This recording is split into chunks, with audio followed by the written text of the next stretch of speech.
GladValborg. That's what we are saying in Sweden when we are welcoming the spring. In the Northern Europe and Sweden, the evenings in winter are very long. The spring is coming. On the 30th of April every year, we gather together, we light bonfires, and we sing songs. This is also the day for our Swedish king's birthday.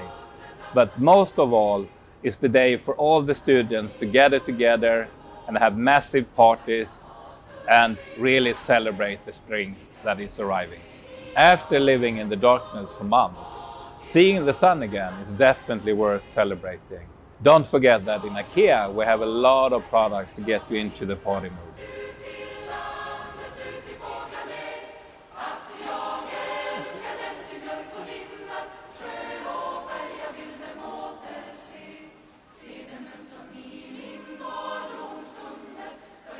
GladValborg.